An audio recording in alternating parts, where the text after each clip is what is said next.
નમસ્કાર દર્શક મિત્રો, ખબર છે .com પરથી હું દ્રષ્ટિ નાયક આપ સૌનું સ્વાગત કરું છું. માર્ચ મહિનાની શરૂઆત થાય એટલે અસહ્ય ગરમી તો પડે જ છે, સાથે સાથે કેરીનું આગમન પણ થઈ જાય છે.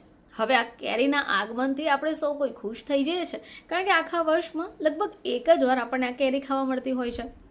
હવે કેરીમાંથી ઘણી બધી વસ્તુઓ આપણે બનાવીને શોખથી ખાઈએ છીએ, જેમ કે અથાણું, મુરબ્બો, છુંદો, કેરીનો રસ, મિલ્કશેક વગેરે વગેરે. હવે જો તમે ઈચ્છો તો આ ઉનાળાની ગરમીને દૂર કરવા માટે પણ કેરીનો સહારો લઈ શકો છો. મિત્રો, કાચી કેરીનું શરબત તમે પીધું છે? તમે ટ્રાય કર્યું છે?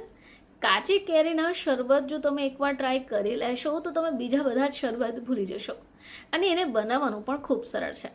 જો તમને ખ્યાલ નથી તો આ વિડીયો તમારા જ માટે છે.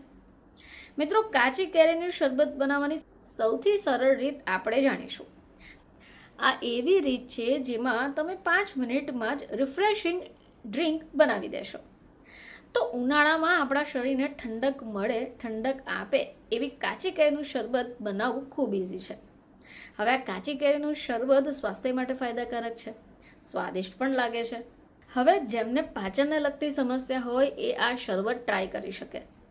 કેરીનું શરબત શરીરને ઠંડક આપવાની સાથે સાથે પાચન તંત્રને પણ સુધારે છે. હવે ખાસ વાત એ છે કે આ જે શરબત છે એ બસ તમે થોડીક જ મિનિટમાં બનાવી શકશો, અને જો ઘરે અચાનક મહેમાન આવી ગયા છે તો પણ એમને આપી શકશો.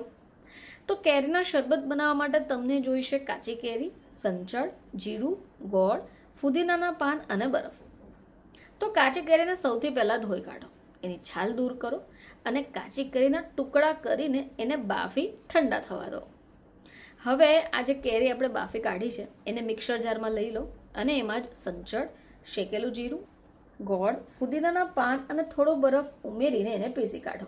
હવે આ જે મિશ્રણ છે એને ગ્લાસમાં કાઢી લો અને એમાં તમારી જરૂર અનુસાર ઠંડુ પાણી ઉમેરીને બસ સર્વ કરી દો.